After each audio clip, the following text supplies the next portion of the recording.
today on the grid, it's episode, I don't know, 500 and something, 600. It's hard to tell because I think we stopped counting. Anyway, we are doing blind photo critiques, but just on portraits because we have a very special guest in the studio today. Vanessa Joy is joining us. We're going to be looking at some portraits, and we've got some dandies. Anyway, Mr. Kuna will be Skyping in from the road. He is out. Yes, he is gallivanting. Yes, he is. He's a gallivantator. So he's going to be joining us. We got lots of giveaways today. We're giving away all kinds of stuff. We're giving away a Platypod grip. We're giving away some books. We're giving away V-flats. We're giving away just a ton of stuff, more than we really should give away, honestly. And let's see what else is happening. We've got news. We've got complaints. We got all kinds of stuff, and it all starts in just 11.5 seconds. Let's go. The Grid is brought to you by Platypod, the tripod alternative that is changing the world. Everybody has a Platypod. You should too. Go to platypod.com. Well, welcome everybody. It's around 1-ish on Wednesday. Scott Kelby here, Erik Kuna standing by, and we are very fortunate to have Vanessa Joy here. Welcome to the show, Vanessa. Thank you for having me. Can we start with the complaints, by the way? Yes, we can. Amazing. We can absolutely start with the complaints, but we're glad to have you here. You were here doing a class. I did. I saw you teach live at a seminar a couple of years ago. It was a conference, like I don't know, maybe WPPI or something. Or imaging, or one of those. Maybe it was imaging. I saw you on stage, and I came back and I said, we have to contact her. She was killing it. And then yesterday, I'm working at home yesterday, and I'm getting texts from my crew saying, oh my gosh, she's so good. So I'm very excited to see your class, your course when it's done here. But we're glad to have you here, and that's why we chose portraits today, because Vanessa's here. We want to give her a chance to look at some stuff. So, though you shoot more than portraits. I do. Weddings, right? I mean, but mostly I do photograph humans. Whether it's weddings, portraits, or even the corporate work I do, we have models and talent. And every once in a while we throw in some wildlife and landscapes. There you go. Yeah. You're probably one of those people that it doesn't matter what you point your camera at, it's going to take a good picture. You know, the camera does take a good picture, yeah, right? There's not the camera. It's like the person holding it, like whatever you point your camera at. I can point my camera at stuff and it takes terrible pictures. So, anyway, we're very glad to have you here. And Mr. Kuna, you're out there? I'm out here. Are you somewhere there in you cyberspace? Somewhere in cyberspace, or in. Last time I talked to you, I think it was yesterday. You were in what? You were in Tennessee? Tennessee, so we're outside the Smoky Mountains. All right, outside the Smokies. Yeah. All right. Well, glad to have you here as well, Mr. K. Yeah. So, Mr. K, luckily it wasn't directly a complaint about the grid, but anytime, like, I go on, like, my blog at lightroomkillertips.com, or go on Facebook, or somebody mentions that, Adobe just released the June update for Lightroom and Photoshop. Oh, I heard about right? this. And then they're listing all these great features. And there's some really, for a June update, I thought it was really pretty good. They added all this landscape masking, which now it looks at a landscape scene and lets you choose, I want to do the grass, I want to do the trees, I want to do the sky, I want to do water, whatever it sees in the image. You know, it doesn't do every single thing, but it does enough of it, right? It does a good job. Just like the people ones will say, select hair, select face, facial skin, body skin, whatever. So they added that for landscape. The reflection removal tool is insane. It removes reflections. They also made big changes to how AI works. All this great stuff. And if you're a subscriber, you get all these for free. How many seconds, Erik, do you think it was before somebody said, you need to bring back the perpetual version? 11.2 seconds. 11.2 seconds. And people are, when are you going to bring back? I'm like, are you? Like, it's dead, people. Like, move no, on. But Erik, here's what they don't realize. There's two things. Number one, it's been 12 years. Yes. It happened 12. Let it go. It's 12 years. Also, 12 years ago, Adobe's stock price was $40. Today, it's like $400. Yeah, it's like, when will you like to stop making money, Adobe, please? Like, could you do that for us? We would appreciate it. Like, never, guys, it's never gonna happen. But let's just pretend it did. This is what I think is interesting. So we went and looked at the inflation rate from a product that was done 12 years ago to today. So if you could buy a perpetual version, in other words, if Adobe sold a version that you could buy and own forever, it would cost, based just on the annual rate of inflation, it would be $1,133. And then you would get no updates, which updates are coming lightning speed right now. Right. The updates you would get with the perpetual are the same that they used to be. It would be every 1 year to 18 months for $150. However, that's just for Photoshop. The plan that we're on now, which most people are still paying $10, is $10 a month, is the plan that you're also includes Lightroom. Lightroom was originally $300 when it launched. Then later they dropped the price in half to $150. But if you use the standard tables, it would be $225. So if Adobe made the perpetual version of Photoshop available today with Lightroom, so Photoshop and Lightroom, it would be around $1,350. Eric, how many people are going to write a check for $1,350 for a piece of software that's going to need a $150 update in 1 year to 18 months? It's the stupidest thing. I mean, I'm just... Well, it's not only that. If you think about it that way, and you think about, like, that's what it would cost you, and that's what it was, you had to pay a price, and that's what it was. That, compared to today, that'd be like 10.4 years of subscribing to the photography plan. Exactly. So if you're using 10.4-year-old software, like you got bigger problems. I know, dude. I just like don't... the people that are still on like the CS6 or whatever, like you got to give it up. I know, got to give it up. But Eric, there's people that would rush to tell you. They would rush to go, "Oh, but I didn't upgrade every year. I didn't upgrade every year and a half." Okay, well, let's say you skip a year and a half. You had to pay $1,300, and then what are you going to skip? 5 years, 7 years, 10 years? Well, dude, isn't the complaint now though that they are charging for how many times you use like the generative AI?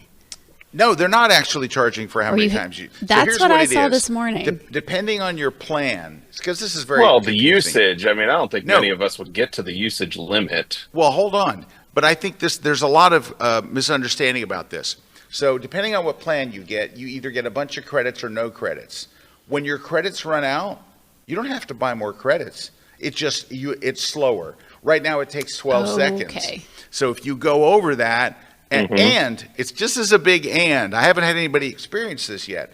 But if you go over it and their servers are flooded, then it would slow you down. Right. I've never experienced it slow down. Never. And I use quite a lot of credits because I'm always teaching different stuff, right? You're trying all different kinds of stuff.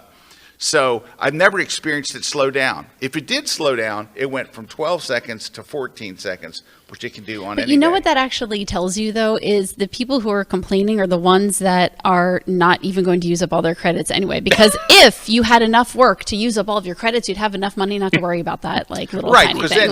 Then you're a professional, right? The people are just going to complain to complain. This is what we do. I know, but what do you say, this is what we do. Eric? What do you say to people? I would just say, so you're willing to write a check? Look, write me a check for $1,300. I'll pay your monthly.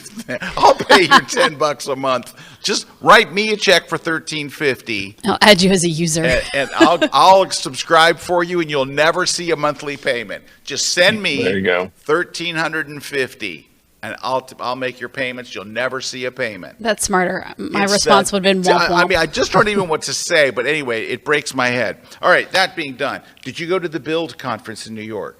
No, I was hired to go to France and photograph a couple in Mont Saint Michel.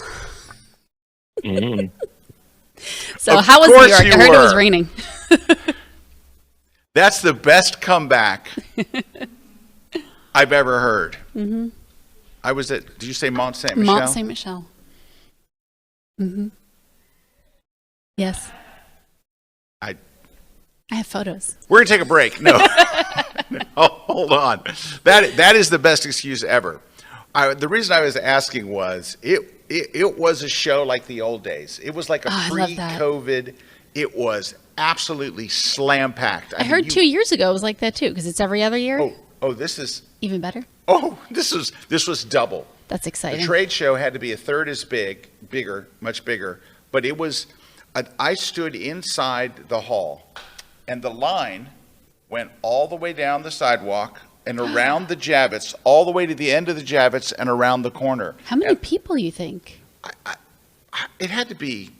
I mean, I shouldn't even make guess because I'm not a pro at.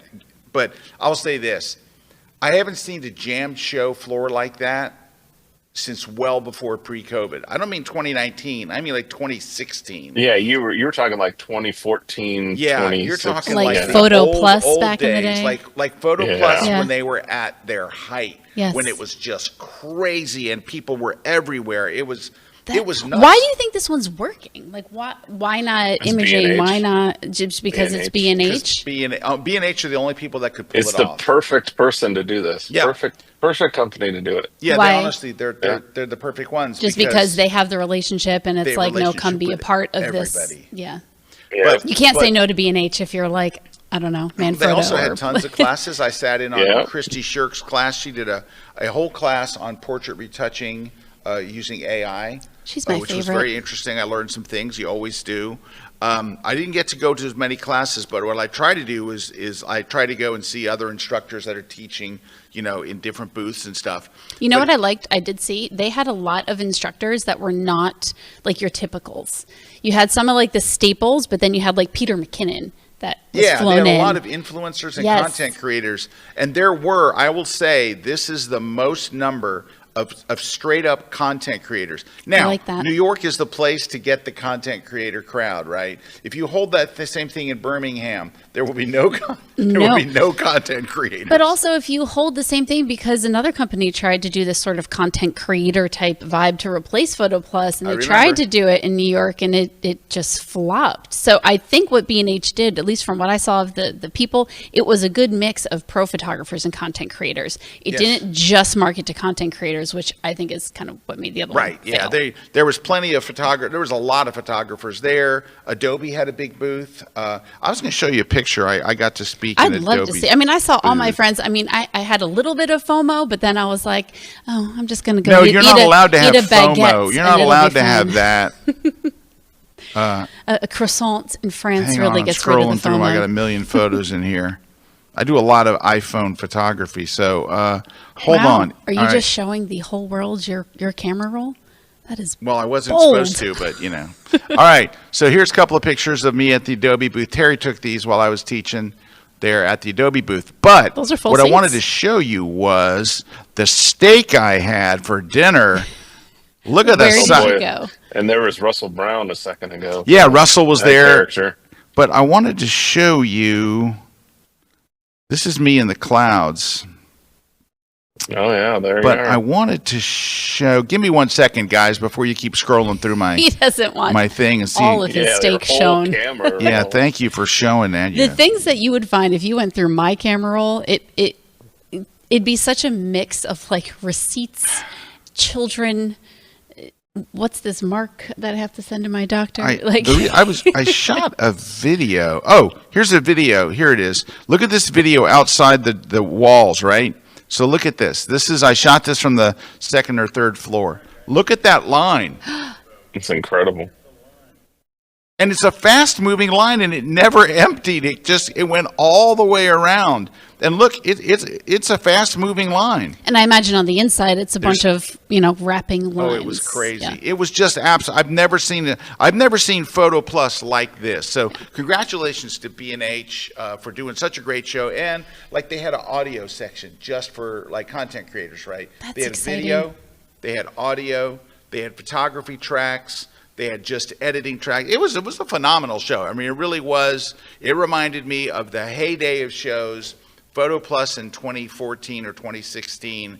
I mean, it was, and everybody was That's there. exciting, 'cause we've Canon, been missing- Nikon, Sony, everybody had big booths. We've been missing that community, those big shows. It was great. It was very heartwarming to see everybody back together. And then there's people you only see at those shows, right? There's people that if you don't go to the shows, you don't see them. So Eric, you weren't at the show either. Were you? By any No. chance, were you in France? Were you? Were you at Mont Saint Michel? No, I was not in Mont Saint Michel. So No, me either. That's a shame. Yeah. That's but I got to go to New York, so that's something. There you go. I got to go to Carmine's and Keen's Steakhouse. That's where that big steak came from. Did you get a good bagel or pizza? I never got a bagel. I never had breakfast the whole time I was there. I was just always busy with stuff. But all right, so we're going to take a short break. When we come back, before we take a break, though. Say don't stuff. You got prizes? Don't you got prizes to give away today? Yes, we got prizes to give away. Like we're do you know probably what going to they give are? away. I don't know. I'm going to say that we're probably going to give away a copy of On One's No Noise. Probably going to be one of the things. We're also probably going to give away a V-flat from V-flat World. Maybe that's possibly. probably right. We'll see. Now this is U.S. only, so it'll have to be U.S. only on that one. We're going to give away a couple books. I'm not sure which books because I'm up here in the Smoky Mountains. So I can tell you, we are giving away a copy of my Crush the Composition book, which is right here. Oh, it's heavy. This book right here. Yeah, there. So it's a very cool book. Look, it's 5-star rated. Every book I've ever written is 4.5 stars because there's always that one person that goes, "This never should have been printed." It's the same guy that's complaining about Photoshop subscriptions. It's usually like, and Adobe should bring back the perpetual license. But people have told me more than once, and they've even written in reviews that they think this is the best book I've ever written. I've written 109 books, so that's saying a lot. But anyway, that's this book. We're going to give away a copy of this. We're also going to give away a copy of How Do I Do That in My Tesla? What the hell? So before Elon Musk lost his mind, I wrote this book for Tesla owners. And I wrote it with my dear friend Terry White, who is a total Tesla nerd. Now, I have a Tesla.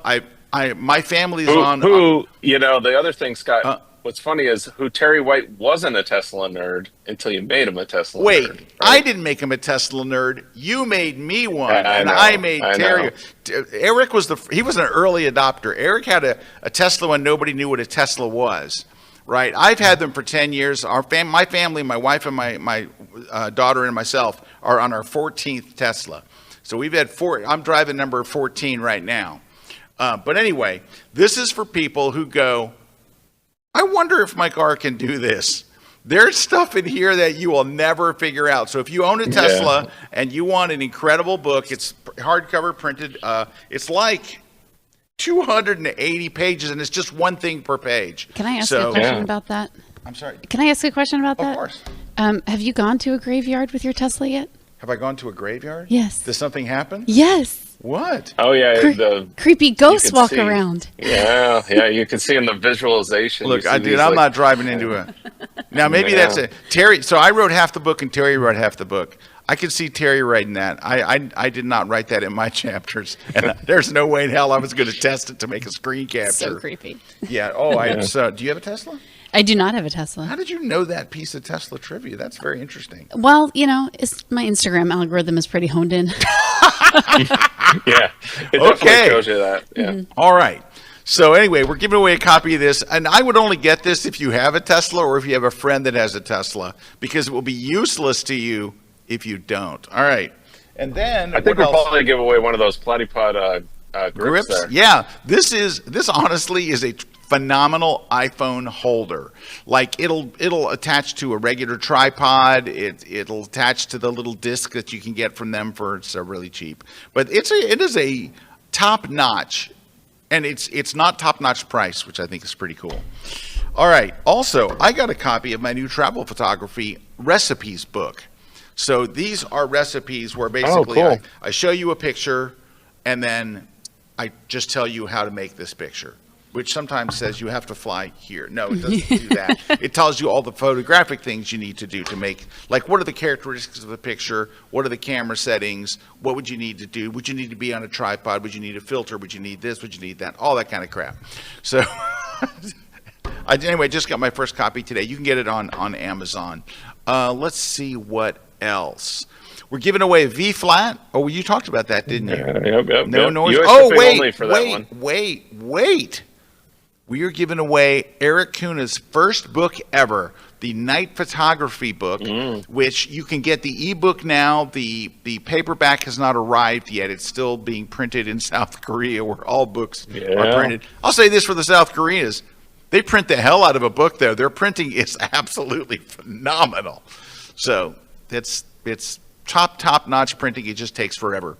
Anyway, but it's the night photography book, and it is written in the same vein that we do these books, right? There's one thing per page and one illustration, and it's just really, really easy. And there it is, the night photography book. So go get your copy, written by Mr. Erik Kuna himself. All right. Can I take a break now, Erik? Yes, take a break now. Christina, just from the other side. Yes. We got to get to the portraits. We got to get to the portraits. Yes, we have portraits coming up, and we have some shout-outs. Stick around. We'll be right back. We're live on the grid. Are you ready to capture the world and master your photography? On One's photo editing gurus have joined forces with KelbyOne's photography training experts to show you the way. These world-traveling pros and masters teach their secrets at the On One Travel Photography Conference. Get their best tips for shooting smarter and editing like a pro using On One's cutting-edge tools. Why join? It's live, interactive, and packed with actionable advice for all skill levels. No travel needed. You get full access to all sessions for a year. Yes, you heard that right. You can revisit and study every lesson for a year. This will transform your travel photography forever. Sign up now and capture the world like never before.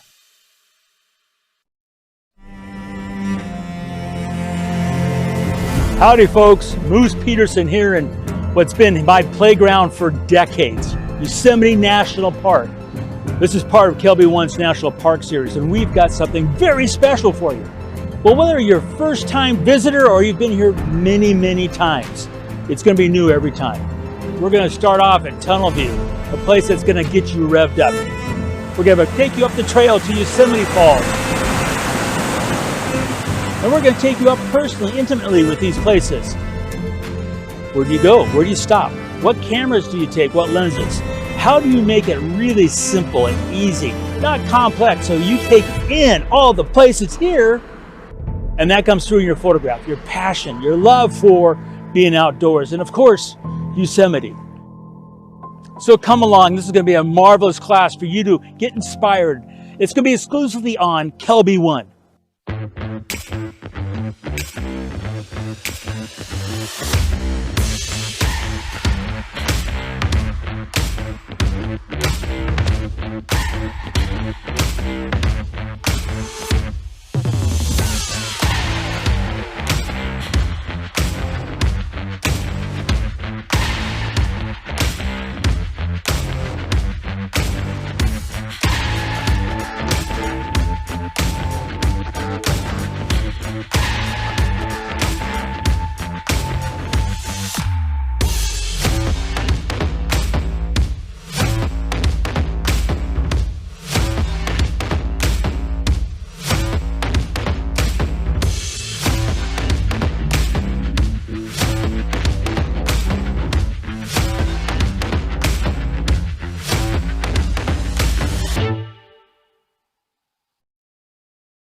This segment of The Grid is brought to you by Canon.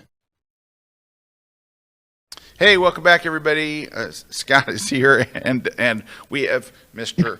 Erik Kuna. Hey, Mr. Kuna. Hey, Hi. Scott, you're Hi. here. And we have Vanessa with us as well. Oh, hello. And Vanessa from France. Vanessa from France. I actually don't enjoy France.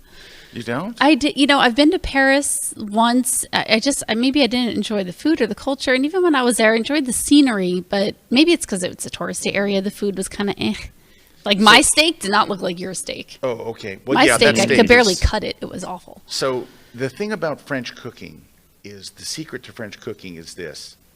They use an insane amount of butter. And if at some point it just becomes so good that it doesn't matter what really you're eating, it's just butter. It's just butter. And so See, I'm Italian. but honestly, we like to have all the other oh God, flavors. I love Italian. Yeah, and that's the thing. When I go to Italy and I eat food, It's just a totally different experience. Honestly, if you go to France, there are wonderful restaurants, but there's also crap. It's like you're anywhere else, It's just like here in beautiful Oldsmar, Florida. Where we were in Oldsmar, Florida. We have great restaurants. Like Olive Garden. Just kidding. Just kidding. That's the one everybody loves to hate, but you can't even get reservations at Olive Garden. Olive Garden is like killing it nationwide, but if you mention Olive Garden, Olive Garden is like, it's like McDonald's. Everyone tells you, I never go to McDonald's. You can't even get into McDonald's. It's salad and breadsticks. You can't go wrong with salad and breadsticks. Salad and breadsticks. It's unlimited, by the way. Come on. You're not limited. No, you can get you more. have anything you want. I want more breadsticks. They just keep bringing you breadsticks. If you ever now, honestly, all joking aside, the Olive Garden catering is quite good, but they give you so many breadsticks. Like if you say, I'm going to get a plate of lasagna for 8 people, they'll give you 140 breadsticks. It is just, I don't know what, it's just like they're just throwing them in there. It's so many. You only have breadsticks for 6 weeks. Okay. It was a few years ago. Did you see the photo shoot that someone did recently? It was like they wanted an Italy photo shoot, so they went to the Olive Garden in the front, and they just did a whole photo shoot. In front of the Olive Garden? In front of the Olive Garden. And it looked like it was an Italian, like Tuscany. I bet. Yeah. That's actually a pretty good idea. It's not bad. All right. I want to give a couple of shout outs and we're going to look at images here. So we're saying hi to Jared from Yorkshire. Mindy's here from Santa Rosa. William's here from soon to be rainy Cape Coral. Buddy's here. It says, it's Denny. Denny says, it's 3200 Buddy is the name. But Denny says, waving hello from southern Arizona. Graham's here from a hot Malta. Jennifer's here from Huntsville, Alabama, the Rocket City. Barbara's here from Yolo County, California. Claire Jones. Claire's here. Greetings from Lady St. Clair and Dr. T, who are in Ely on the gorgeous Fife Coast in Scotland. Wow. Well, it's not Mont Saint Michel, but it's okay. Lovely to hear from you, Claire, and please give my best to Dr. T, or Dr. Jones as he's known. I like the way his name constantly changes from Dr. T to Dr. Jones. Polly's here from the great state of Texas. Kaleo is here. I'm sorry. It's Aloha from Herb on Maui. All right, there we go. And Claudia's here under a heat dome in Toronto. All right, welcome. All right. Hey, here's some comments. Tev says, the photographer's plan is great. Yes, it is. Yeah. And then Gail says, well, see, I don't know if these are the right names or because. Yeah, I think it. Well, no, I don't mean that. I mean, like, there's a name missing from the other one above it. Like, scroll up here. Sorry, I'm having to. Like, there's no name for that. Oh, that's Nina. Nina said the photographer's plan is great. Tevi says every person with a cell phone is a professional photographer. Gail says, I am in awe of Vanessa Joy. Her honesty in her work is amazing. In her amazing work and life. Oh, wow, that was a very nice comment. That's really nice. Rory says Moose has been posting some killer photos. Can't wait to check out his latest course. So Moose is doing a class as part of our national park series. We've been doing all the national parks. And we're not going to do them all, but we're doing a whole bunch of them. It's a nice series where we take you on location. You're right there with the instructor. Dan has a dad joke. Why did the photographer get kicked out of the part? He kept flashing everyone. Ba-dum-ching. Dan. All right, let's roll on. Dave wants me to say something about Project Indigo. Sure. There's a thing called Project Indigo. Project Indigo is a new camera app that is free that was released by Adobe, and it does some very interesting things, including very, very long exposures. Rick Salmon did a side-by-side test this week where he took a 10x zoom on that camera, and it looks better than the regular optical 5x on an iPhone, even though it was shot on an iPhone. So it's new. It's kind of an advanced camera. It's like they're calling it an advanced camera. It uses kind of advanced math, and Adobe put it out kind of quietly. Like, we're just going to put it out very there quietly, and very see what quietly. happens and see what people think. And but it's been getting a lot of love, surprisingly. And maybe I've been using it. I love it. Well, of course you've been using it. Yeah, that speaks to the advanced camera phone photographer that is Mr. Kuna. He does things with his camera that should not be done. All right, can we look at some images for goodness sakes? All right, let's take let me hold on. I got to do one thing. I got to move these over here. the bridge. Oh boy. So hang on a second while the bridge takes, of course, 45 minutes to an hour to launch. I was going to say, you still use Bridge. No, but if I put them in Lightroom, then it winds up in my Lightroom catalog. And it's okay. just a pain I get in it. the I butt. get it. So I use the bridge. The bridge stinks. There's a reason why it's free. Anyway, let's look at these first 3 photos. Here we go. 3 photos. Photo number 1. And Vanessa, just so you know, it's better to look on my screen. That screen over there is just not very Not good. as calibrated, I don't know why. Okay. And there's this one. And then there's this one. Now, I had to brief Vanessa on the rules of it, which are basically, these are blind critiques. We don't know the people's names, and we don't tell the names because we don't know their names. Every file is named Grid 1, Grid 2, Grid 3, so we can give very honest critiques. And so, Vanessa, I'll let you take the first stab at this, besides the clear white balance issue that we have. But we'll just kind of, or maybe his beard and her hair are blue. It's possible that. I don't see blue. You see blue? Come on. Move it over a little here. All right. Well, this is much warmer. That's for sure. Yeah. So I'll show you. Let's do a side by side. I might be hypersensitive to it, but look at his beard on the left, and it wasn't a crazy one, right? It was a little bit, little bitty. All right, but that's not the problem with this photo. But I'll let you take a look at it. You know, the problem with this photo, if we're going to start there, is a rim light would have helped because they're floating heads. Yep. That's like a big one for me with lighting. But then also, I'm big on hands because you can have somebody smile, but emotion and what's really going on usually happens in the hands, and he is just gripping onto her pretty tight there. Yeah. But on a positive note, good job with the head positions. That, classic Monty Zucker, eyes to mouth distance between the two of them is there. How about the cut off fingers? I am not a perfectionist when it comes to the fingers part, because looking at this right now, they're going to print this as what, an 8x10, 11x14, and then you're not going to see the hands. Yeah. That's how I think of those things. Weird. Why are we, honestly, I feel why are we like printing at 8x10? I know we all do it. I know, because the stores don't sell 8x12s. Stupid stores. 8x12 is the size we need. Yeah. Nobody made an 8x10 in like 20 years. I'm sorry. Go on. Yeah. No, but they still make 8x10s. How do you feel about the lighting? It just needs that rim light at a minimum. I mean, the rest of it's not. You know what's weird is it horrible. looks like he's got a bit of a light. Just him. It doesn't show up on her. On his left side. Am I right? Yeah, No. look on his cheek. Yeah, that left ear. There's a little bit of a light. Like, look right here. I think there's only one. Look at the catch light. Or no, it could be just his hair. I think it's just his hair. Yeah, I think it's just his hair. His hair. Nope, you might be right. All right, and then this one.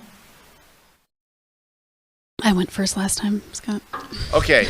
The general problem I have with all the lighting is this is probably the best one of the 3, but it's just not flattering, right? It's just not flattering lighting. For example, he's shooting at a low angle up to them.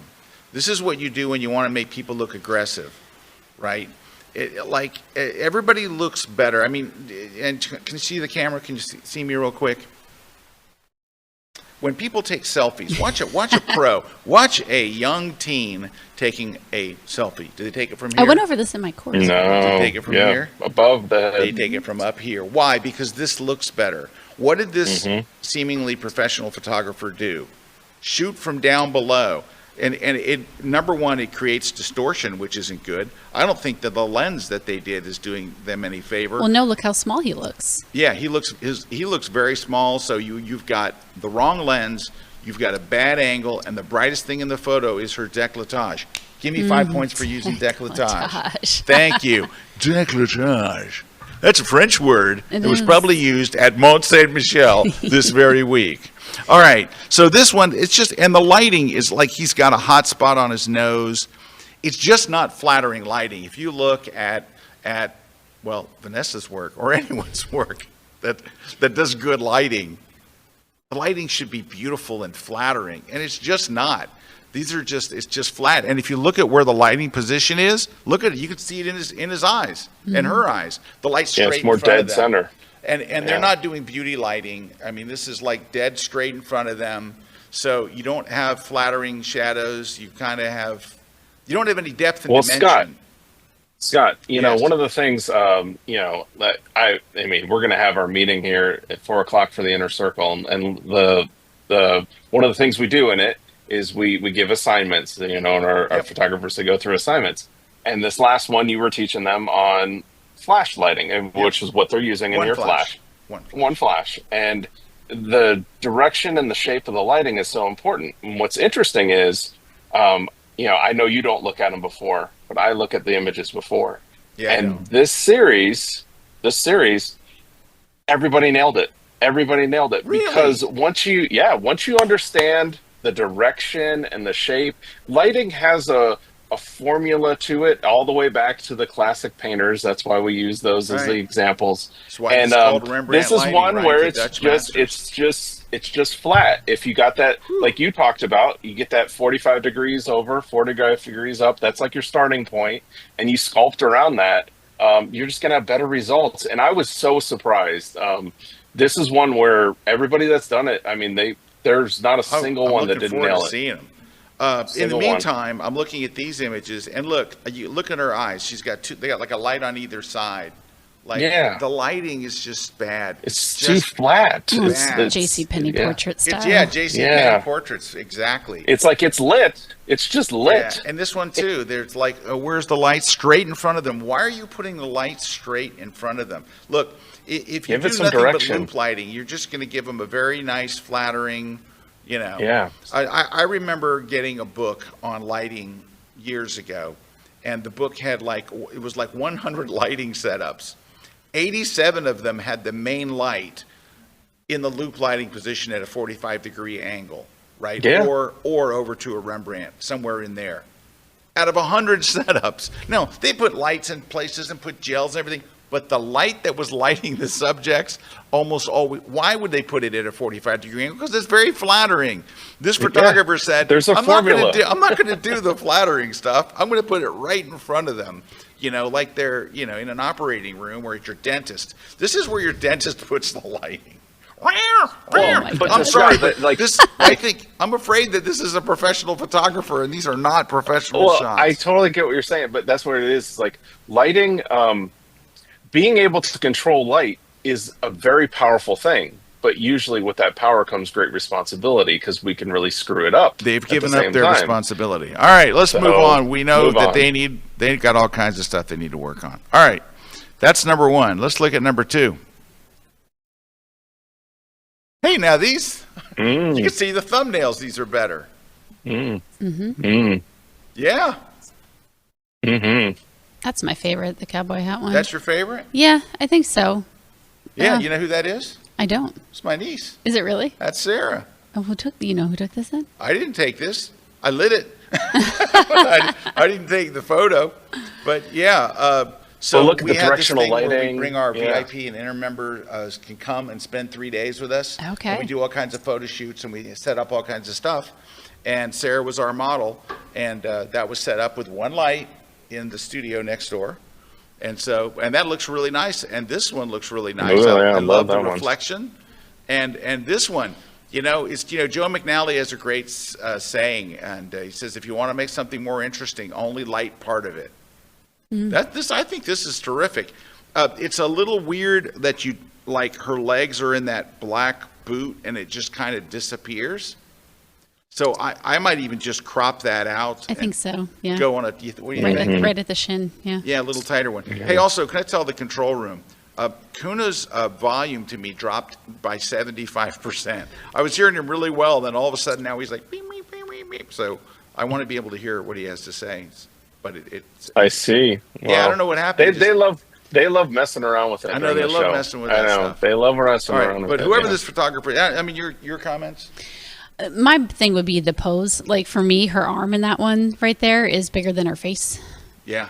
So either control the light so it's not the same light power that's on her face as on her arm, or just back it up a little bit so her face is closer to the camera than her arm. Yeah, and you could do that in post. You could darken that arm there Yeah. pretty easily. That one's your favorite. This one's pretty good too, Yeah. I think.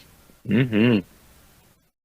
Those are all great. Yeah, there we go. Hey, he's back. All right, thank you. Yeah. This is my least favorite, and I like the device, and I like that there's a little light behind her. You can see they put a second light there. I like the device of the reflection, and I did a shot like this years ago, but with a clear one that was featured in a series of ads for Wacom, that I like that device. That's my least favorite. It's interesting. The 3, but not bad. Well, the other ones tell more of a story, right? Yeah. The other one, why is she wearing that? Why, what is she thinking? Because this one is a little bit more sultry. And then the cowboy hat one, that's more of a character versus just a face. Yep. Mm-hmm. All right. Well, great. Let's go ahead and take a quick break. When we come back, we're going to look at about 15 sets of images today. So, Mr. Kuna, stick around. Get yourself some barbecue while you're there. There's good barbecue. Have you been to Memphis? It's in on the other side of the state. Oh, sorry. So just have a burger.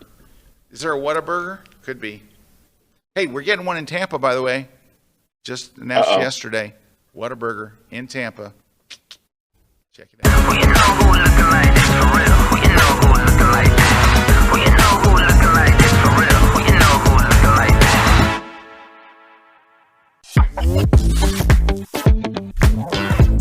All right, you just came back from some amazing vacation, some fantastic place, like maybe you were in Spain or you're in France or you're someplace amazing, and you've taken a lot of good shots, but what's going to make them fantastic shots? I got to be honest with you. It's that stuff you do in Lightroom and Photoshop. It's that post-processing stuff that's going to take them to the next level. And I'm going to take you there. I'm going to take you through all of it. I'm going to share all of my favorite travel photography editing tips. And man, I got a bunch of them because there's things we only deal with in travel photography that you never have to deal with, like in landscape photography or portrait photography, like power lines and tourists and removing distracting things and all kinds of horrible things. But you can also add things that make your images look phenomenal. And I want to uncover all of this. We're going to cover everything from beginning to end. I'm sharing my very favorite travel photography editing tips and take you through the whole thing. I'm going to start you off in the right place. We're even going to talk about organizing. I'm going to show you how to make beams of light all inside a Lightroom. You're going to be able to add effects and things to your photos that are going to make everyone so jealous they're going to hate you. I want them to be like, how did you get these? These are amazing. These are incredible. And I want them to be jealous of you, and I want them to feel bad, because that's what travel photography is really all about, is making yourself higher and lowering those. No, I'm just kidding. No, you know what it is about? It's about creating images that inspire people to go to those very same places. And I'm going to show you exactly how it's done. Come and watch my brand new class on how to edit your travel photos. And it is only found one place. It's exclusively at KelbyOne.com.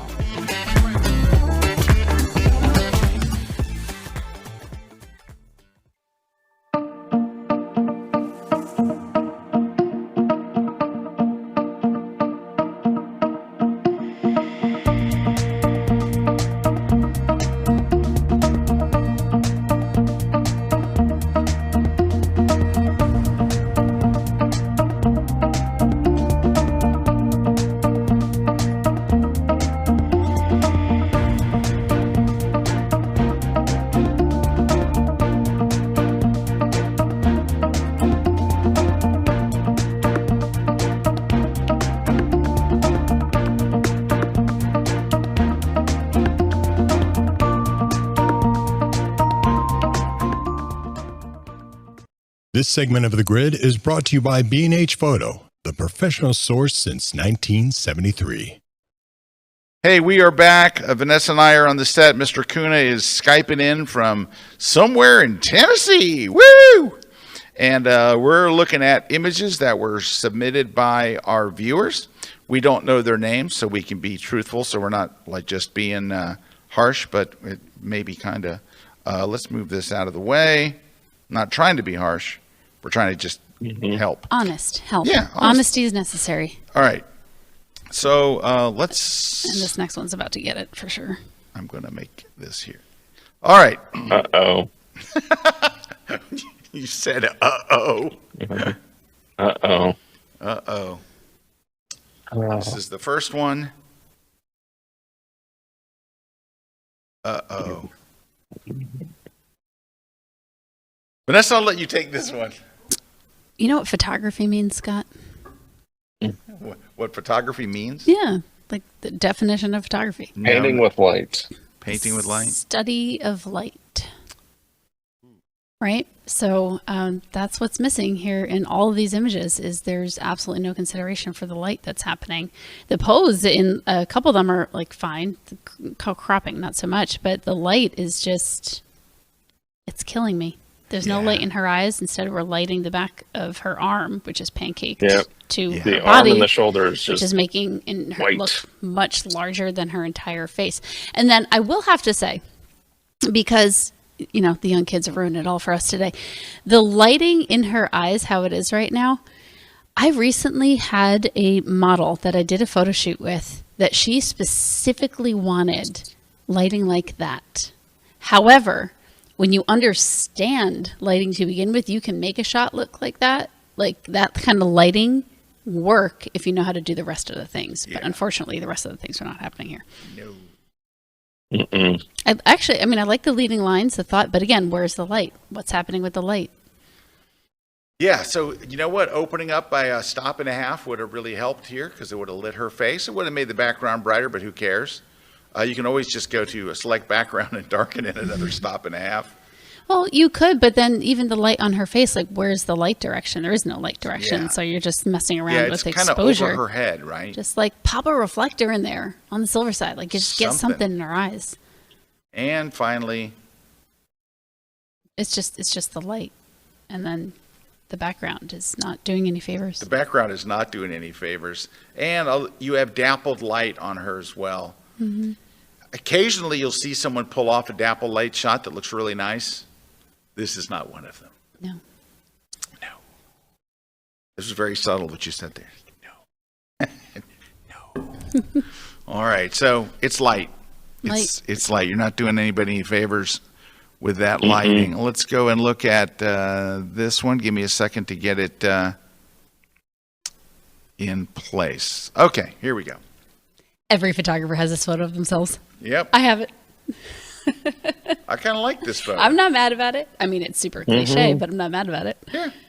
Also, I don't think he's looking in the viewfinder. You don't think he's looking in the viewfinder? I don't know. I don't think so. That's very possible. Because in order for that, I think he's a little bit to the side of it. That's okay. Only we would know that. Now he's floating arms and head, and you're okay with that? Could brighten it up a bit. Honestly, if it's going on social media and you crop it vertically and you take out the left hand entirely, then I'm not totally mad about it. But yeah, the floating head thing is an issue. You could also just go to Lightroom and say select close. That would change the color. Shirt, and you could open up the shadows so it stands out from the background. Right, It's not a floating. Not floating as much. But I this is all right. Such a hot spot on her forehead. As much there. Yeah, it's not as bad on my screen as what we're seeing here in the studio. Again, the light's straight in front of her. And it doesn't mean you can never put the light straight in front of somebody, but I will usually do that on someone who's got great skin. Or someone that's got a lot of wrinkles and you're trying to... Well, that's what I kind of think maybe was supposed to be happening here. But if you can get the same kind of effect if you just raise your light a little bit, get a reflector underneath, and you fill in your just shadows. Fill in the shadows, yeah. And then lastly, so this isn't a portrait, really. This looks like somebody walking by and you took their picture. So a portrait is when you're working with the subject and the two of you together are trying to create like they're working with you. If this is somebody just walking by, and you took a picture of them, it's not a bad picture. It's just not a portrait. It's a street photo. Very it's just like snapshotty. if you shoot somebody on stage, it's not a portrait. If you shoot them in a concert, it's not a portrait. If you shoot them walking down the street like this, it's not a portrait. It's street photography. That's okay. It's just, it's not a portrait. This is a portrait. That's a portrait. This is street photography. But not bad. Mm-hmm. All right, let me take a look at one more. And let me give me a sec here. Have you ever pulled up an image and it like wowed you? You're like, oh my yeah. God. Oh yeah, we see. yeah, Oh, all we the see time. ones that they're killer. Yeah. Oh. Speaking of killer, This is coming back, I have to say, this trend. In the spot color. the spot coloring. I mean, I remember doing it with like chalk back in the day, literally by hand. But, and then we did it digitally back in, 2002. And then now, yeah, I have seen it start to come back again. I'm scared. I was scared. Oh, I like that. okay. That's not terrible. Yeah, I would have liked the light to not be so harsh on his face because it's distracting. But Yeah, because look at it on his concept. nose is pretty bright, yeah, the concept is great. and you don't want to look really at his nose. You want to look at the. This is a device, right? They're doing the reflection of the piano in his glasses. It's a device. Yeah, it's just that nose and the temple is a little bright. Yeah, those two spots. And look on here because that one looks a little. We could get a better screen in here. He did not crush the composition. No, he did not. Unless this was going to go on the cover of a magazine, we left a lot of headroom above there, and you kind of cut off almost like at his chin. Chin, yeah. Cutting it's a off weird, the top of the head is very weird common. You see it a composition. lot, but you don't really like to cut off the part of the chin or cut them off at the neck there. It's And then you got lighting-wise, again. It's not. They tried. They put a little gel and everything. Yeah, but then you got that hot spot on the nose and then right above the lip on the right side, on the cheek. Yeah. Yowzer. All right, so Yeah, Okay. not bad. yeah, not bad. Not bad. But Let me see if I got another one here. I think I do right here. Give me a second to get it open all the way. Okay, here we go. See, this is more my jam. Yeah. I Yeah, mean, I a couple like things I that. don't love, but like, give me on location instead of in a studio any day. Yeah. No, location's great. Yeah. And the lighting looks nice on her. Mm-hmm. And the pose looks okay. The pose is what I would change for sure. Yeah, well, just the hanging Yeah. salami arm is not the greatest. Yeah, and then cropping at the joint, but also like, where's the Yep. other arm? yeah, Where the other is arm's the like other getting arm? lost. Oh, I Yeah. think it might Well, be it's just slightly on the peering. bottom. It's just peering out in the bottom. But this is so much there. better than anything we've seen today. that Yes, we're like, yes, Yes. and I'm not like the light Agreed. direction's good. Her eye direction is good. All she would have had to do is like hold her acorn. I call it like just put her hands right here, hold her acorn. Hold the acorn. Yeah. I like that. This one looks. So I know it's supposed to be a dark photo, right? It's supposed to be a low-key photo. But it looks underexposed. It's underexposed. Yeah. It looks underexposed because your low-key photo isn't supposed to be just underexposed. It's supposed to be, kind of dark and dramatic, but not like wrong exposed. Anything else with this one? No, I mean, I feel redundant saying we need another light in there, like rim light, or just the light Yeah. direction in general would have been better, push back further away from the camera so you sculpt it out, some shadows there. So it was interesting when we looked at that other photographer today. So I shouldn't say there. The other photographer had 3 black and white images with my niece in there. And Oh, all, yeah. right. So those were one light, but they were exposed properly. They all looked like they were on black backgrounds, but they were able to manage those things to where everything looked okay. Like everything looked right. And that's what we're talking about. Sometimes if you don't do everything right, you got to put a second light in there to give some separation from that black background, or it just looks like they're kind of floating in space. And this is one where a second light, I think you're right, would have made a big difference here. Just some kind of a rim light behind him, kind of so you can see where his body ends and starts and all that stuff. There's a little something back here. I don't know how it got back there. Oh, yeah. I don't know either. Yeah. But the whole thing just looks underexposed. I mean, it's just straight up. It just doesn't look bright enough.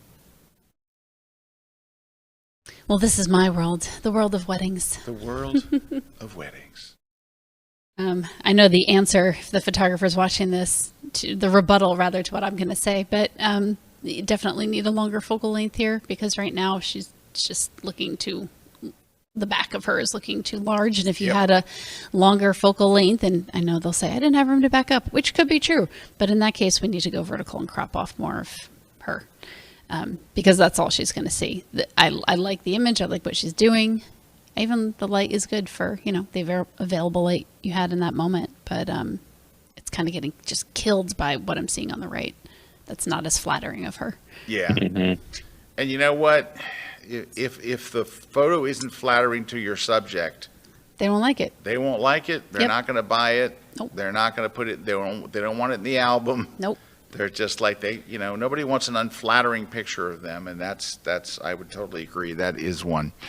All right, let's take a short break. How are we doing on time? Oh my gosh, we're out of time. Well, let me get some more images. We're going to run over a little bit today, folks. So it is what it is, but stick around. We'll be back in just a moment on the grid. Don't go away.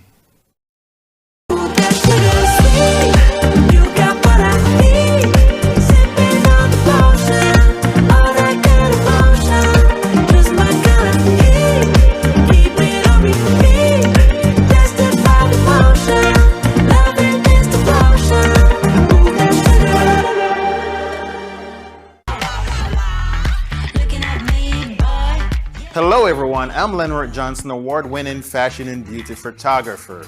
I've had the opportunity of working with several large brands across the nation and across the world, top stylists, makeup artists. And so for this class, I'm going to introduce you to something that I'd struggled with early when I started shooting, and that's shooting in a small space.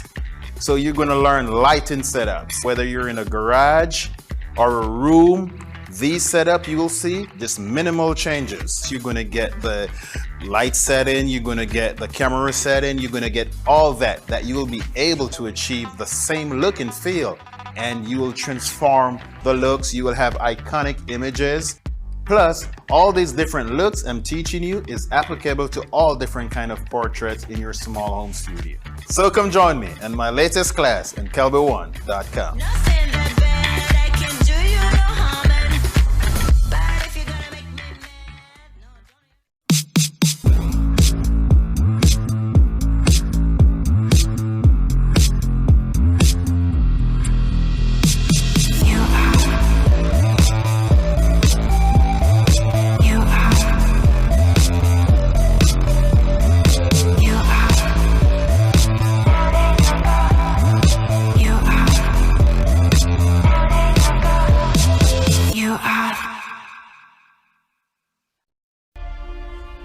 Hey guys, I'm Karen Hutton and welcome to my class about Zion National Park. This park is absolutely gorgeous and it makes me so excited to be part of the greater National Park series that KelbyOne is doing. Zion National Park to me is really special. I've been here many times. Throughout this class you're going to see footage of me and scenery from other trips, because I really wanted to give you a full experience of the place over time and different conditions and so on and so forth. Zion is really a big park, and you're going to want a car. We'll talk about other ways of traveling through it. But just as an overview, I think of Zion in 4 sections. One is Kolob Canyons, there's Kolob Terrace, then there's the Scenic Canyon on the beginning, the east side, and then the actual east side on the farthest other side of the park. So buckle up, we're going to cover all the areas and some of the specialities that each one has to offer, some of the things to be careful about, to be prepared for. We're going to talk about gear, we're going to talk about all kinds of things. So come join me on my latest epic class on KelbyOne.com.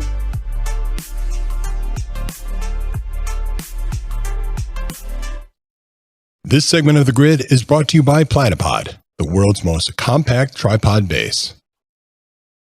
Hey, we are back. Scott, Vanessa, and Mr. Kuna out there cooning around. Let's look at some more images. Let's just get right to them. Let me get this open all the way. And here we go. Here, I'll just look at all. I'll look at all three, and then we'll go back and take a look. Well, there's hope for humanity. There's hope for humanity yet. All right. I am not personally a fan of this editing style, but a lot of people are, for sure. And how would you describe this editing style? Just a little bit more like dramatic skies, definitely shot like higher aperture, desaturated color a little bit. Yep. Just very, very obviously lit with a flash, versus subtly working with the light that's there. Yeah, I would have not liked to see the light on the columns and all that. Yeah, but you know what they tone did that do? down. But they do have reasonable fall off. If you look, her face at least is bright. Her shirt is unfortunately too bright. Her blouse is too bright. But they didn't light her feet. And I always see people they're not doing fall off. The light is so far away that it's lighting them, and their feet are as bright as their face. But at least there's some reasonable fall off. But her blouse is very bright. Which I don't know about you. Now, you're always having to deal with brides. But if I'm doing a portrait shoot, I tell them to wear solid colors and not white and not black. I always have to deal with white black because that's just wedding dress. Black and tuxes and white gowns. Yeah, I use Canon, so I always turn on, mostly, not always, but mostly turn on the highlight tone priority so that I just get more of the detail out. But it's always a concern, especially if they have like a silky dress or a satin dress versus a lace dress. A lace dress, I get detail in there all day long. It's fine. Satin dress is just a reflector in my photo. It's so difficult to work with. Yikes. This one's so lovely. The only thing, is lovely, isn't it? I mean, the lighting, it's good. The only thing is the hand posing that I'm not thrilled with. Like if she just have I see the back of her hand. If she just had given it like a little bit of a turn and a pop. Oh yeah. That'd be hey, great. can you see her when she's showing this? Can you guys in the control room? Can you see Vanessa? So her hands here. All it needed was a little turn and a pop. Like pop of the wrist, turn, and then that's going to be better. Turn and a pop. Turn and a pop. It's like bend and snap. Mm-hmm. Turn and a pop. I show people in the course how to do that little turn. Do that? Oh, nice. Yeah. We go over it because hands are difficult. Hands are tough. Especially if you have someone that's like not a dancer and doesn't know how to, gracefully do that. All right. And then the last one here. I love we this can't one. really see. I'm going to make this bigger here. Oh, I just rotated it. I thought I was going to open it in camera. Oh, it's not going to open, is it? We'll open it with Photoshop. Hang on. Because at least if over here, it'll... there we go. I kind of like your rotation. That's unfortunate. There we go. This is great. Yeah. Yeah, I love it.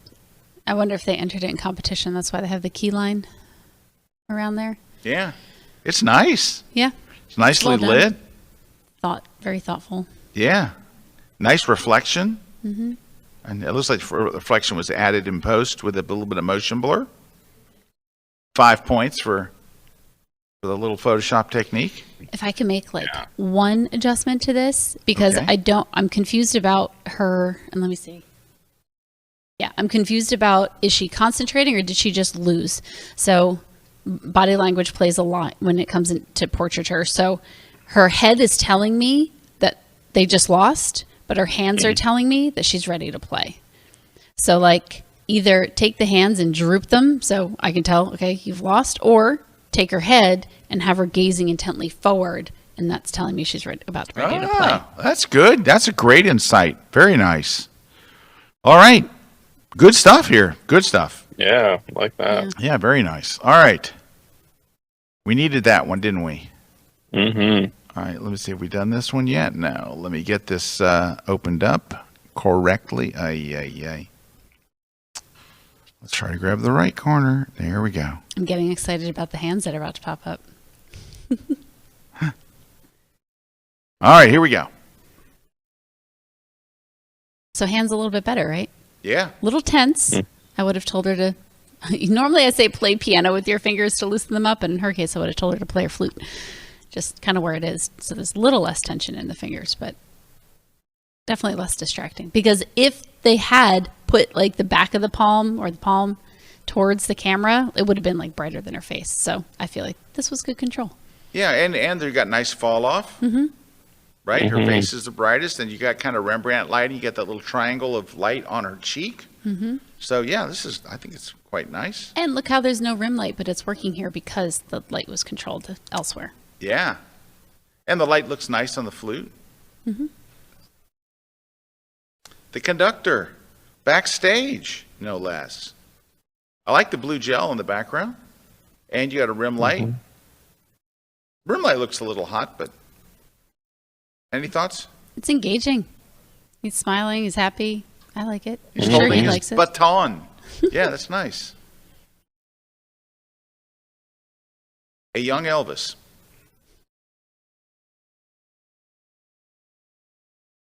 I like it. The only thing that's weird to me is his legs. It took me a second to realize it was his legs and not like the floor meeting the wall behind him. Yeah.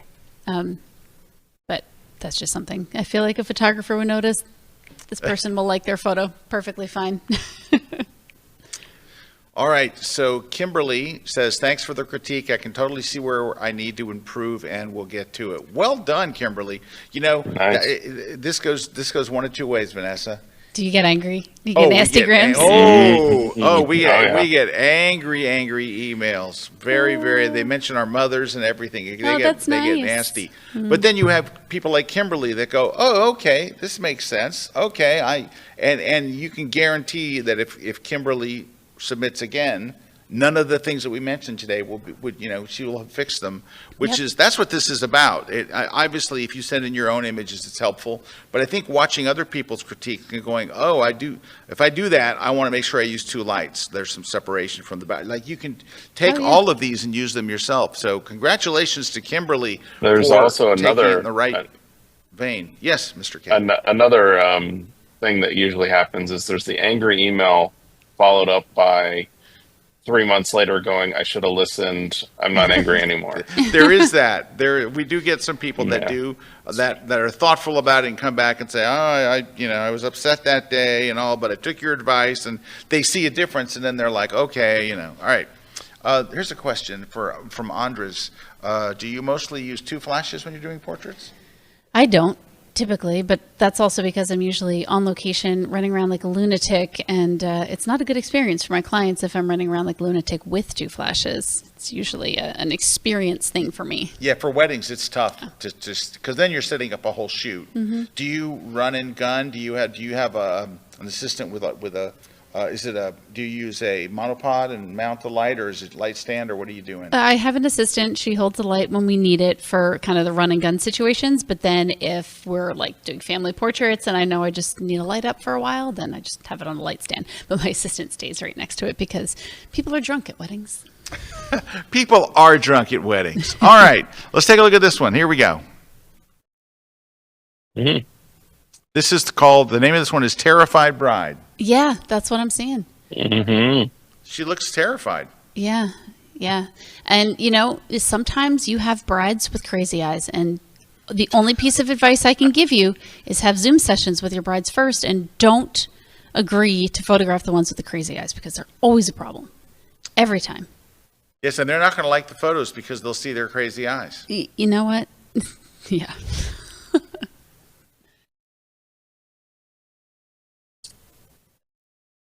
So it looks like there's a sax player behind him. Mm-hmm. So this looks like not necessarily a portrait, but more of a. No, they could have set up this shot because it's a weird place for the light to be coming from. Well, it's stage uplighting, maybe.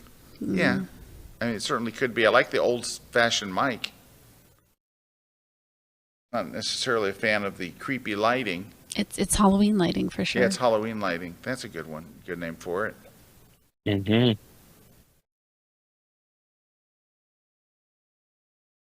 That's cute. Cute expression. Yeah. But we lit her hand, not her face. Like that one. Yeah.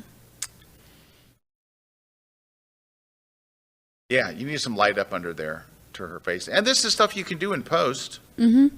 There's no fall off, but I guess maybe what she's wearing is very important. Oh, 100%. Right. So Yeah. you don't really want to, this is a traditional wedding outfit.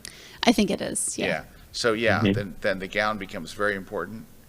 But her face, this is so easy to fix in post. It also looks, everything looks a little blue to me. This, I don't think that's supposed to be blue. No, that should be white. I'm pretty sure. Right, it should be white. So it just needs a white balance adjustment to bring that over to white. There it Somewhere is. in there. Something like There that. it is. And then here we'll look at Oh, this. it's better. We'll look at the side by. Yeah, that was blue. But while you're there, you could, now the easiest thing to do is just grab a brush and just paint a little light in there, and just a little more light in there. That's her whole face. But you could do it with masking and stuff like that. But a little more light there and a little less light on her hands would not kill you. It's cute though, Again, I always look back. I've been a consumer photographer really my whole career. So I always look at things, like, is it the best photo in the world? No. Is your client going to notice? No. Then you did your job. As long as they like it, as long as they're happy, you get to keep working another day. You get to keep getting your bills paid and buy the gear you want to buy. And all right, that's a 60-second there you go. Fix where I took the highlights. I lowered the highlights on both of her hands and her arm, and I fixed the white balance, and I brightened the exposure overall too, because it was the all exposure was a bit dark, and it probably could use maybe just the overall highlights back just a hair, so it doesn't start to lose anything. But I mean, you are clipping a little in the reds, but I mean, I don't worry about clipping too much if it's just a single channel. But if this triangle turns white in Lightroom or Photoshop, here we're in Camera Raw, then I would be concerned. But yeah, that's just an easy tweak. But there you go. We're not just out of time. We're 17 minutes over time. So let me look at one more. Give me a second here, and we'll do the giveaways. Let's do the giveaways first. Here we go. Congratulations to these folks who won some fine prizes. How about Randy Melton won the Crush the Composition book. Stephen 353 won the Tesla book. William Simonelli won the, what did William win? The V-flat. Mike Barksdale won the On One No Noise. Gary L. won the Night Photography book. Let's go. And then Dan also, Dan didn't win anything. Dan just did not get to win. Only Gary got to win. Jack Clemens won the Platypod grip. Now, how do you get these prizes? I have no idea. No. Tell them, Eric. Tell them how to get their prizes. All they're going to do is they're going to email gridprize@kelbyone.com, and then they're going to verify your information and then get your information, send you out your prize. Just make sure to do that by this Friday, please. It helps everybody if you do that. It helps everybody. Everybody loves to help everybody. Hang on, we'll wrap up with this one. Here we go. Okay. This is colorful. Oh yeah, I like this. Mm-hmm. That's a lot of AI retouching on her face, but this is colorful. Hold on. It's definitely, but it's pretty. I like the lighting on this one. Yeah. Mm-hmm. I wish her eyes weren't so far over, but not a total deal breaker.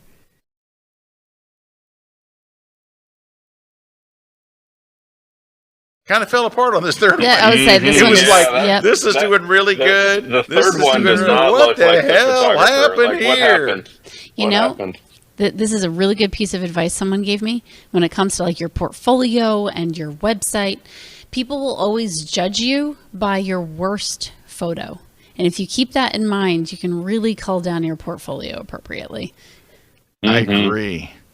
Now, looks like her white balance could be a little warmer, but there's all kinds of problems here. But yes, Yeah, it's just like it's not even the same photographer. Yeah. yeah, it literally looks like a different photographer. So maybe you're seeing Yeah. something in this photo that we're not seeing. I'm seeing the white balance. Her skin was a little clammy. on the left. And by the way, Vanessa, we deal with this every single blind critique, every one of them. It's like, well, because what it is I think that a lot of photographers know not to shoot in direct light. Right. You can shoot in direct light if you really know what you're doing, right? Like Cliff Mountner does amazing things in direct light and stuff. There's things you can do photographically in direct light that are very flattering. Your subject looks great, but it's not many people. However, many people do know to shoot in the shade. But apparently those people do not know to switch their white balance to shade. That's all you have to do. You moved them you've got half of it right. They're under an awning, they're under a tree without dappled light. They're in some kind of a night. Just take your camera and switch it to white balance. And while you're there, go ahead and give me $1,350 for the perpetual version of Photoshop. What? Sorry. Anyway, that's it. Switch your white balance. We're going to start doing that. We're going to leave start selling the perpetual license of Photoshop. Yeah, $1,350. Yeah, we'll just call it the perpetual. Tell we'll us just make your payments. what your Adobe license is, and we'll just make the payments. We'll make the payments. Absolutely, but you're not getting the upgrades. No. You got to pay for the upgrade. That's so in right. 18 months or a year to 18 months, when you want new features, you got to pay us another 150, which is basically Which a is whole basically year. it's a more whole than the year whole year of it. subscription. Ay, ay, ay. All right. Hey, so before we go any further, so Vanessa, where can people go find you and your work? VanessaJoy.com, and then choose your own adventure from there. You Oh, can, come on, look at these that. pictures. Oh, well, this is the wedding. This is the wedding site. Oh, but if you just go to VanessaJoy.com, that is, we'll let you know where the photography education is, linked to YouTube, and yeah, if you want me to photograph corporate weddings, all that's all there. Oh, these are gorgeous. Thanks. I'm going to go ahead and critique them. Yeah, go ahead. That's perfect. I do. Those are perfect. Wait, Those are stunning. Dang, even the direct flash trend I got going on there, it's the thing. Yeah. It's yeah. a thing. Those are very good. Yeah, I wouldn't change a thing. Oh, thanks. Yeah, that's our harsh critique of the day. Don't change it. Don't change anything. People are flying you to France to shoot their shots. Don't change anything. All right, and they can find you on Instagram? Yeah, Vanessa Joy, everything Vanessa Joy, no matter where you go, except TikTok. Some Vanessa Joy out there stole it. What? So you got to look for Vanessa Joy photo. Oh, that's bull. You know. There we go. There it is. There it is. Look at these. Yeah. All right, I'm going to critique these. Don't change a thing. They're perfect as they are. If you go anywhere, though, actually, if you go to Instagram, I started a nonprofit. If you go to Instagram and just send me a DM that says Prints for Water, that's what I'm really passionate about right now. So if you do anything, that would be amazing. It's 100% of the proceeds go towards building clean water initiatives in Kenya. Oh, that's good. Yeah. Yeah. All righty. Well, thank you so much for being on, Preston. Thank you for giving your honest critiques. Thank you to everybody that sent. I know that it's not easy to send these in. No. Especially when you're going to get an honest critique. I've been through honest critiques. Like I've had Dave Black do and Dave Black is a legend in sports photography, do my sports portfolio. That was a fun day. That would be I almost scary. sold all my gear. I had Joe McNally do my portraits. I almost sold my gear that day. I believe me, I've been through them, but they're sitting right next to me, and they were harsher than we've ever been to anyone on the grid. Joe's like, "What is this doing in here? Why do you have this?" Like Joe's yelling at me. I'm like, I was deleting God, stuff that'd be like while my he's father yelling at me. like I'm if Joe deleting yelled it at while me. he's talking. I'm like, it's not in there. I don't know how that happened. That was a mistake. Someone hacked my account. I'm like, what do you say? Anyway.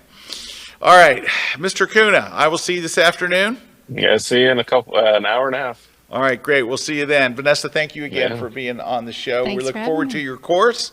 And guys, make sure if you're not following her on Instagram, go do it right now. Go do it. Come on. You like looking at amazing pictures that don't need critiques? Go there. There you go. It's Vanessa Joy on Instagram.